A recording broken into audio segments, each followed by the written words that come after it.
એક ભારત માતાના ટુકડા થઈ રહ્યા છે। ધરતી માતા ઉપર રક્ત સ્રાવ થઈ રહ્યો છે। ગાય માતા કતલખાને જઈ રહી છે। નદી માતા સુકાઈ રહી છે।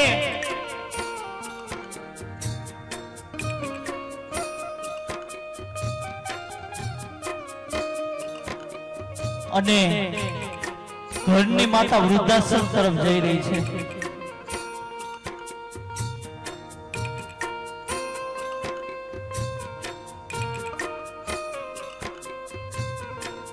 વૃદ્ધાશ્રમ 1 મિનિટમાં બંધ થઈ જાય, પણ ક્યારે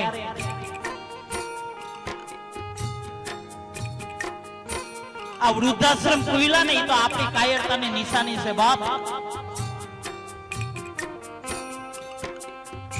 કે દરેક સમાજની અંદર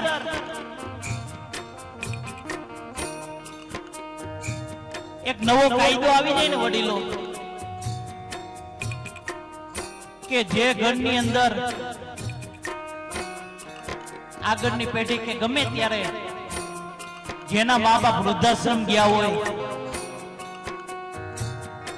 જે ઘરની અંદર વૃદ્ધ મા બાપ દુખી હોય,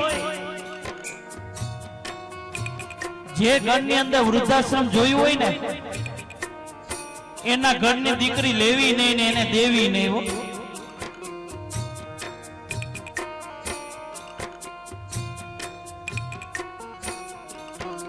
કારણ કે એની દીકરી તમે લેહો ને એટલે તમારો ક્યારેક વૃદ્ધાશ્રમમાં જવાનો વારો આવશે, યાદ રાખજો।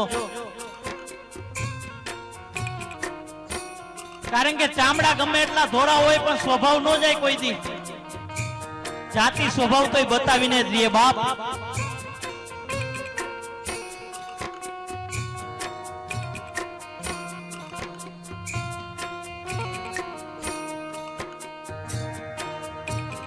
માતાઓ તમારા મા બાપને વૃદ્ધાશ્રમમાં મૂકવા જાય તમે હા પાડો ખરા? જોરથી બોલો, તમારા મા બાપને વૃદ્ધાશ્રમમાં મૂકવા જાય તો હા પાડો? તમારા મા બાપને વૃદ્ધાશ્રમમાં મૂકવા જાય તો હા પાડો? તમારા સાસુ સસરાને વૃદ્ધાશ્રમમાં મૂકવા જાય તો? આયા તો સમજનો પરિવાર બેઠો એટલે ના પાડે હો। બાકી બીજા અમે પ્રોગ્રામ કરવા જાય ન્યાય બાયું કે હા મૂકી આવી, કારણ કે હા આમાં ભળવી દે બાપ।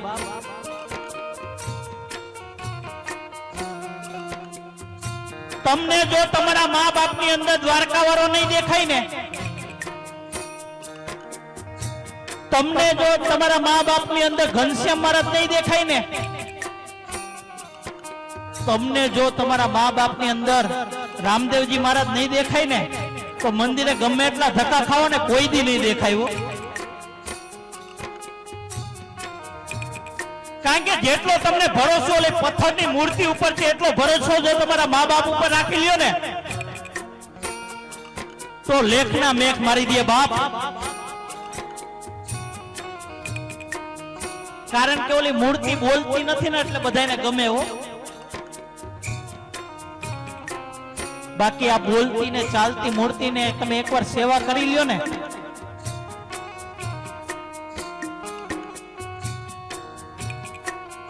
હું ઘરેથી ગમે તે કામ કરવા નીકળું વડીલો, સવારે નીકળું ને એટલે મારા મા બાપને હું પગે લાગીને જ નીકળું છું। હાલના સમયની અંદર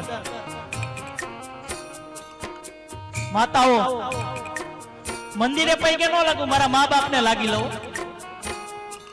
કારણ કે આજે હું જે બોલું છું ને તમે સાંભળો છો ને, આજે મારી જે સફળતા છે ને એ હું ગર્વથી કહું છું, મારા મા બાપના આશીર્વાદ છે બાપ, એના આશીર્વાદ ફરી ગયા હો। બાકી જો તમે તમારા મા બાપને દુખી કરશો ને, તમે તમારા મા બાપને રડાવશો ને, તો તમારું ગમે એટલું દાન પુણ્ય કરેલું, ગમે એટલી જાત્રાઓ કરેલી, ગમે એટલી માળા કરશો ને બધું ફેલ થઈ જશે બાપ। એ આંસુઓમાં ધોવાઈ જશે હો।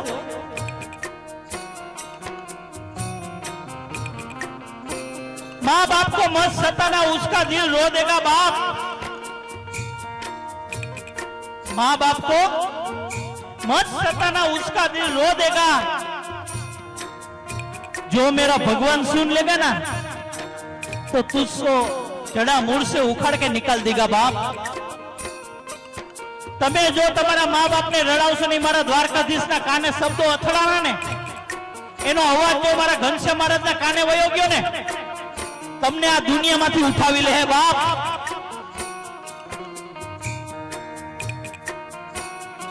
અને જેને જેને મા બાપની સેવા કરી લીધી ને એને મારો પુનિત મહારાજ શું કહે છે? ઓ ભીને સુઈ પોતે અને સુકે સુવાડ્યા આપને, સુકે સુવાડ્યા આપને, સુકે સુવાડ્યા આપને, ભીને સુઈ પોતે અને સુકે સુવાડ્યા આપને, એ અમીમય એ આંખને, એ અમીમય એ આંખને ભૂલીને ભીંજવશો નહીં। ભૂલો ભલે બીજું બધું, મા બાપને ભૂલશો નહીં। અગણિત છે ઉપકાર એના, એ હવી સરશો નહીં। મા બાપને ભૂલશો નહીં, મા બાપને ભૂલશો નહીં।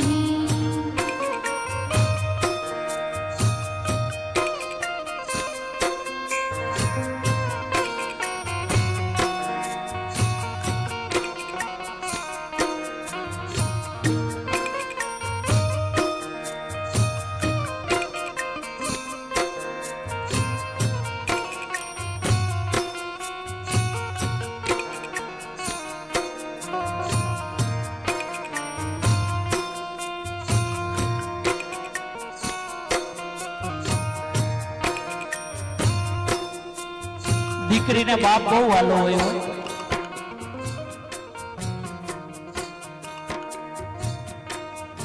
દીકરી વર્ષાબેન અને ઉષાબેન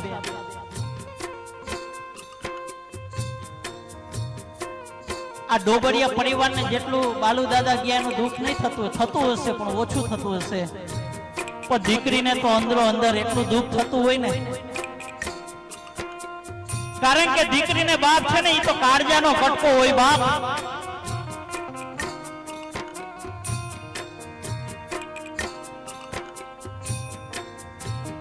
ઉષાબેન ને એમ હોય કે મારા પિતાજી મને ક્યારે મળશે હવે પાછા।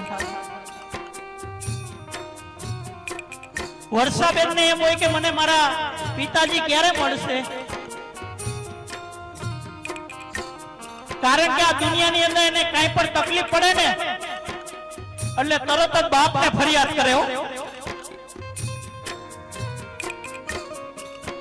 પપ્પા મને આજે આ તકલીફ છે પપ્પા।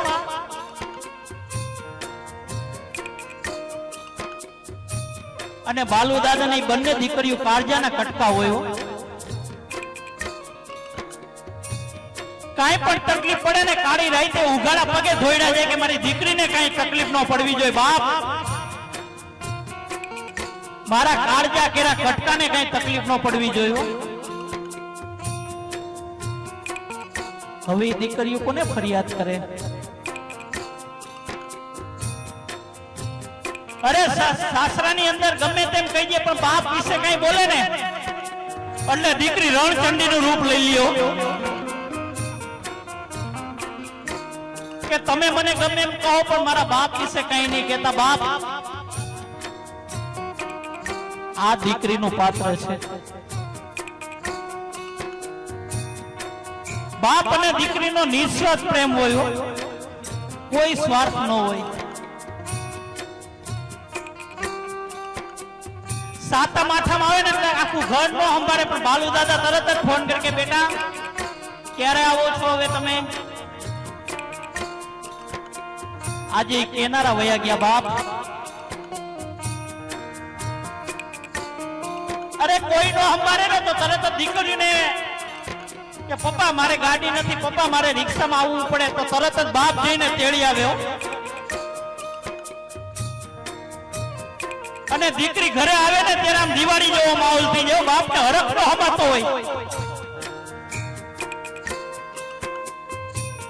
દીકરીને પૂછે કે બેટા તને કઈ તકલીફ નથી ને દીકરા? બેટા કઈ તકલીફ હોય તો કહેજો. વારી વારી બાપ પૂછતો હોય. અરે દીકરી સાસરે જતી હોય ને ત્યારે આમ બાપ ઊંચું ઉપાડીને ન જોઈ શકતો હોય. આ દુનિયાની અંદર બાપ બે જ વાર રડે. આ દુનિયાની અંદર બાપ બે જ વાર રડે. એક દીકરો તર છોડી દે ને કે પપ્પા તમે મારા ભેગા નહીં, પપ્પા તમે મારા ભેગા નહીં કારણ કે મને પોહાતું નથી, ત્યારે બાપ દુનિયાથી હારી જતો હોય. અને બીજી વાર દીકરી સાસરે જતી હોય ને, વિદાયનો સમય થતો હોય ને, અરે ગમે એટલી મૂછું હોય, લીંબુ લટકતા હોય, પણ દીકરી જ્યારે વિદાયનો સમય થતો હોય ને માતાઓ, ત્યારે બાપ ભાંગી પડતો હોય.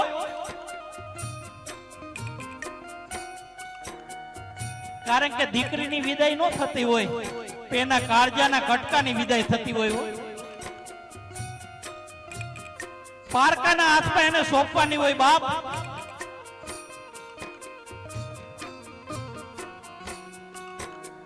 અને ઈ વેદના કોને ખબર પડે? જેને દીકરીઓ હોય ને એને ખબર પડે, બધાયને ન પડે.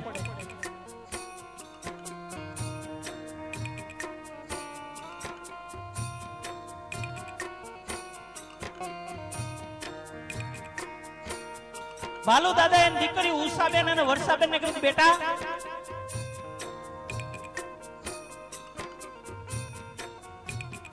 બાપ સાંજે હૂતો હોય ને ત્યાં દીકરીના વિચાર કરતો હોય, કઈ પણ તકલીફ હોય ને કે મારે શું કરવું. ઓશિકામાં આંસુડા પાડી લ્યો કે મારા કાળજાના ગટકાને કઈક તકલીફ પડે. આખું ઘર એના બેડરૂમમાં જઈને હુઈ ગયું હોય, બાપને હક ન થાય. ફફડાથી મારતી હોય બાપ.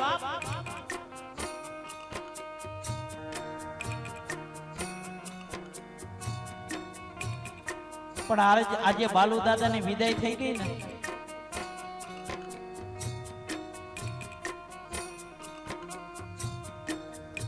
બાલુ દાદા એની દીકરીઓને એક જ સલાહ આપી કે બેટા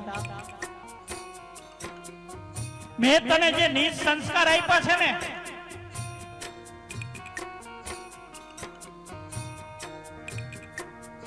ઈ તારો કરિયાવર માનજે હો. બીજા ઘરે જઈને દીપાવજે બાપ.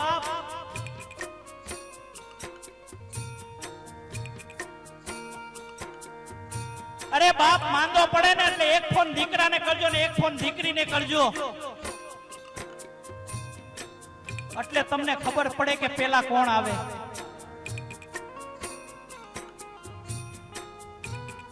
દીકરો બાજુમાં રહેતો હોય ને તોય મોડો આવે.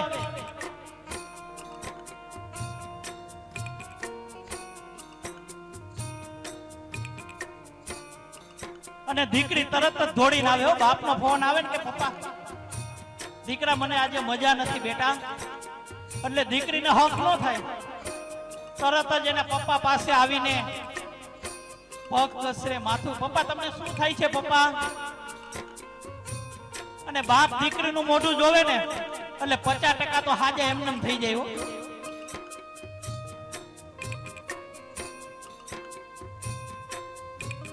આ દીકરી કોઈ દી કોઈની થઈ નથી અને થાશે પણ નહીં. કારણ કે નાની હોય ને ત્યારે માં ઠપકા દે કે તારે બારકી ઘરે જવાનું છે, કઈક કામ શીખ, તારે અહીંયા કાયમ નથી રહેવાનું, કઈક કામ શીખ. ત્યાં હારો તારો બાપ નહીં થાય, હાહુ તારી માં નહીં થાય. બિચારી ઠપકા ખાતી ખાતી 20 વર્ષની થાય હો.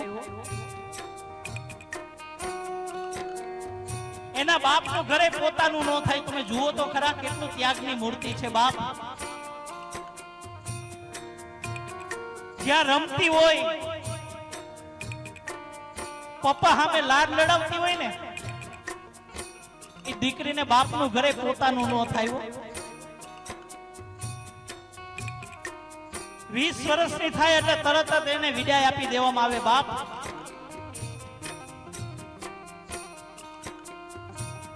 અને સસરાની ઘરે જાય ને તોય બિચારી ઠપકા જ ખાતી હોય. અરે પોતે 9 મહિના સુધી દુઃખ વેઠીને દીકરાને જન્મ આપે ને તો પોતાનું નામ ન લગાવે, એના બાપનું નામ લગાવી દે. આ ત્યાગની મૂર્તિ છે.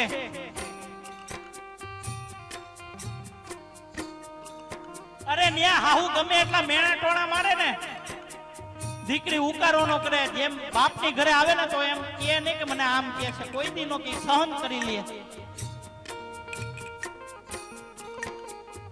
અને હાહુ માતાઓ મેણા નો મારે ને તેને હાહુ નો કહેવાય.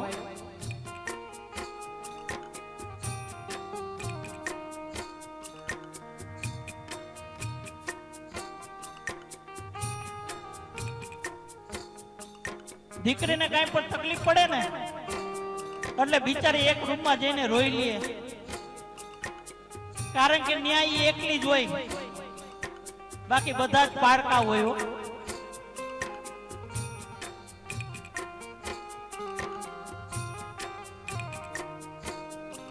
બાપને ફરિયાદ ન કરે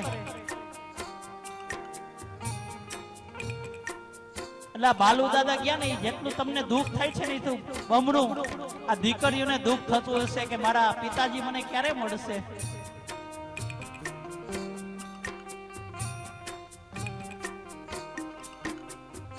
મને આવા માવતર ક્યારે મળશે.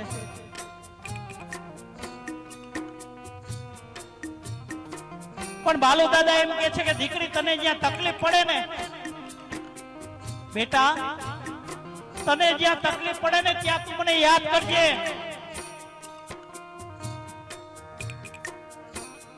તને જ્યાં તકલીફ પડે ને ત્યાં તું મને યાદ કરીશ, હું સૂક્ષ્મ સ્વરૂપે આવીને તારા કામ પાર પાડી જઈશ બાપ.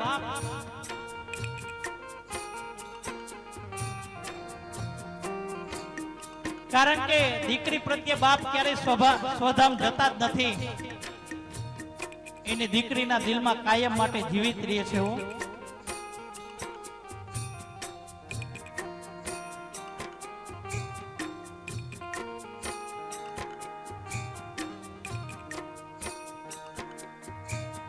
ત્યારે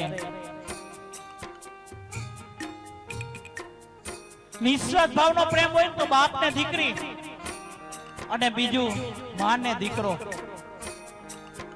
બાકી બધે સ્વાર્થની સુગંધ આવે છે બાપ. ત્યારે મારો પુનિત મારા શું કે છે,